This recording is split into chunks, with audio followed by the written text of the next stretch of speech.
Halo, kembali lagi bersama saya Izra Korinti Buru Sembiring NPM 180503064 dari kelas 2A32.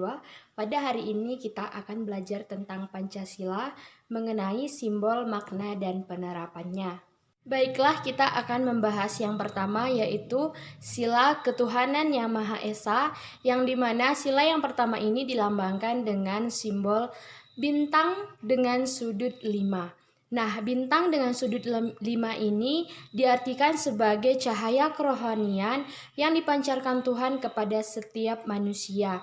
Nah, contoh penerapannya itu seperti menerapkan toleransi antar agama dan tidak merendahkan agama ataupun pemeluk agama yang berbeda dengan kita. Yang kedua itu adalah kemanusiaan yang adil dan beradab yang dilambangkan dengan rantai emas, di mana rantai emas ini memiliki dua bentuk. Yang pertama itu berbentuk segi empat yang disiratkan sebagai laki-laki. Yang kedua itu berbentuk lingkaran yang disiratkan sebagai perempuan. Nah, simbol ini mengartikan ataupun mengajarkan bahwa antar kaum, antara laki-laki dan perempuan itu untuk saling bekerja sama sehingga kuat seperti rantai. Contoh penerapannya itu adalah mengakui persamaan hak, kewajiban, dan kedudukan semua orang sama di mata hukum, agama, dan lain-lainnya. Sila yang ketiga itu adalah sila Persatuan Indonesia yang dilambangkan dengan pohon beringin. Nah, pohon beringin ini diartikan sebagai tempat berteduh ataupun juga sebagai bentuk persatuan dalam berbagai ataupun keragaman budaya dan ras dalam satu negara ataupun negara kita Indonesia. Dan contoh penerapannya itu adalah seperti bangga menggunakan bahasa Indonesia dalam kehidupan kita sehari-hari, juga melestarikan budaya, serta juga saling menjaga dalam keutuhan NKRI. Yang keempat itu adalah kerakyatan yang dipimpin oleh hikmat kebijaksanaan dalam permusyawaratan perwakilan. Dan sila keempat ini dilambangkan dengan simbol kepala banteng, di mana banteng ini memiliki filosofi sebagai hewan yang berkumpul. Jadi diartikan sebagai musyawarah antar orang-orang untuk melahirkan satu kesatuan. Jadi penerapannya dalam kehidupan sehari-hari itu adalah seperti melakukan musyawarah untuk memperoleh keputusan bersama. Jadi demikian penjelasan kita hari ini mengenai Pancasila. Diharapkan kita semua bisa dan mampu menerapkan makna Pancasila dalam kehidupan kita sehari-hari. Terima kasih dan selamat pagi. Selamat pagi, perkenalkan, saya dari Universitas Quality Medan. Nama saya Ira Handiani Bersitepu, NPM 1805030053. Saya dari Prodi PGSD, Fakultas FKIP. Di sini saya akan memenuhi pelajarannya perencanaan pembelajaran. Di sini saya akan mempresentasikan tentang RPP saya dan dari kelompok saya. RPP saya yaitu tentang pembelajaran IPS tema kepahlawanan, di mana di sini saya akan menjelaskan tentang kepahlawanan dari materi IPS. Sikap kepahlawanan terhadap raja-raja Hindu, Buddha, dan Islam. Sikapnya yaitu gigih, tidak mudah putus asa, membantu seseorang tanpa pamrih, kesatria, berani, dan bertanggung jawab. Saling menghargai dan menghormati, bekerja sama untuk mencapai sebuah tujuan, mementingkan kepentingan bersama, jika disatukan intinya toleransi.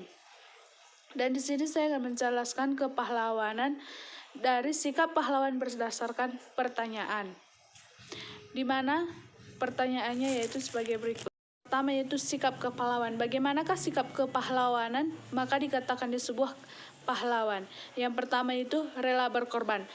Dalam hal ini, rela berkorban adalah bersedia dan ikhlas memberikan tenaga, harta, dan pemikiran untuk kepentingan orang banyak. Walaupun dengan berkorban menyebabkan kerugian dalam diri sendiri, seseorang pahlawan akan ikhlas mempertaruhkan nyawanya. Kedua itu keberanian. Suatu sikap untuk berbuat sesuatu atau mengambil tindakan dengan baik merisaukan hal-hal buruk.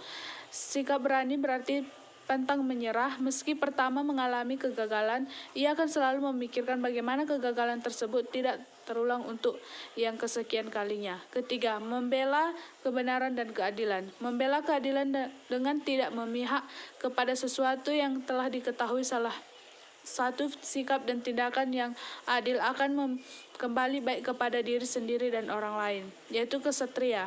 Yang keempat, kesatria adalah sifat seseorang yang baik budi pekertinya dan perilakunya. Orang yang gagah berani, jujur, dan suka menolong masuk dalam kategori kesatria. Yang kelima, patriotisme adalah rasa cinta dan setia kepada tanah airnya. Sikap itu dimiliki oleh para tokoh dahulu, termasuk para pahlawan. Jadi contoh sikap pahlawan itu seperti apa? Yaitu membantu korban bencana alam. Membantu tidak harus terjun ke lapangan, bisa dengan menggalang dana kemudian diberikan kepada korban bencana alam melalui badan penyaluran bantuan yang terpercaya. Yang kedua yaitu orang tua bekerja mencari nafkah. Orang tua yang mencari nafkah demi keluarganya merupakan tindakan perjuangan dan pengorbanan dirinya untuk berkelanjutan hidup keluarganya. Hal ini sangat mulia dan memang sudah menjadi kewajiban bagi seorang orang tua. Yang ketiga, membantu orang yang membutuhkan. Dalam membantu orang lain yang membutuhkan harus dilakukan secara ikhlas. Dengan begitu kamu juga melakukan rasa rela berkorban dan ikhlas. Yang keempat, aktif dalam organisasi. Dalam organisasi, kamu bisa ikut serta dalam memperjuangkan keadilan sosial bagi seluruh masyarakat. Hal ini karena organisasi masyarakat biasanya memperjuangkan hal-hal untuk kepentingan dan kesejahteraan bersama. Di dalam organisasi tersebut, kamu bisa mengembangkan sikap tanggung jawab, rela berkorban, dan bergotong royong seperti sikap yang dimiliki kepahlawanan. Oke, sampai di sini saja yang bisa saya sampaikan tentang kepahlawanan dalam pembelajaran IPS. Selamat pagi dan semoga bermanfaat bagi kita pembelajaran hari ini. Salam sehat dari saya, mahasiswa Universitas Quality Medan. Pagi anak-anak, apa kabar pada hari ini? Tetap sehat kan? Salam sehat buat kita semua. Iya, pada materi hari ini seperti biasa kita belajar itu tentang pahlawan. Iya, ibu sudah membawa beberapa bagian dari uang. Pertama, uang 1000. Ini adalah gambar Teucut Mutia. Adakah tahu siapa itu Teucut Mutia? Teucut Mutia merupakan pahlawan dari Aceh yang keturunan Minangkabau, asal dari si ujung Sumatera Barat. Yang kedua yaitu pada lembaran kertas 2000, yaitu Muhammad Husni Tamrin. Muhammad Husni Tamrin merupakan pahlawan petisi era Hindia Belanda yang pada masanya itu berjaya di Belanda, namun dia membuat Indonesia menjadi lebih baik lagi. Yang itu yaitu pada uang 5000 yaitu Dr. KH Ahmad Khalid. Dr. KH Ahmad Khalid merupakan politis Indonesia yang juga sama dengan Muhammad Husni Tamrin, yaitu politis. Dan juga Muhammad Khalid ini pernah menjadi Menteri Indonesia pada Kabinet Ali dan Kabinet Juanda. Yang berikutnya yaitu adalah pada pahlawan pada uang harga 10.000, yaitu Frans Kaisiepo. Pahlawan Frans Kaisiepo merupakan gubernur Papua Barat yang mempersatukan Irian Barat dengan Indonesia. Dia adalah orang yang berjasa pada itu, yang bisa menyatukan Irian Barat menjadi bagian dari Indonesia. Yang uang harga 50.000 yaitu Insinyur Hadi Djuanda Kartawijaya. Itu merupakan adalah Perdana Menteri kita yang ke-10, yaitu dia menyatakan bahwa laut Indonesia dan bagian laut itu disatukan, bukan berbeda. Yang itu yang dijadikan menjadi suatu NKRI, Negara Kesatuan Republik Indonesia. Yang terakhir yaitu uang harga 100.000, yaitu pahlawannya itu adalah Dr. Haji Insinyur Soekarno dan Dr. Haji Dr. Andes Muhammad Hatta. Kita sudah tahu kan dengan Bapak Soekarno dan Bapak Muhammad Hatta. Bapak Soekarno merupakan bapak yang sangat berpengaruh penting dalam kemerdekaan Indonesia. yang sangat berjuang. Dan juga dia itu adalah presiden pertama Indonesia. Kemudian Bapak Dr. Muhammad Hatta yaitu adalah wakil presiden pertama di Indonesia yang dimana Bapak Soekarno dan Muhammad Hatta sangat berperan penting dalam kemerdekaan Indonesia pada waktu itu, yang memproklamasikan kemerdekaan Indonesia pada tanggal 17 Agustus 1945, di mana tanpa mereka kita belum tidak merdeka sampai sekarang ini. Jadi kita itu sebagai siswa sebaiknya menghargai para pahlawan. Kita harus memperjuangkan kemerdekaan.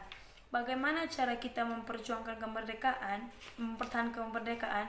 Kita harus mencintai produk Indonesia. Kita tidak boleh mementingkan barang yang luar negeri. Kita memang tahu kualitasnya itu lebih baik di sana, tapi hal yang pertama kita utamakan adalah produk dalam negeri. Ya, bagaimana? Apakah ada pertanyaan dengan pahlawan?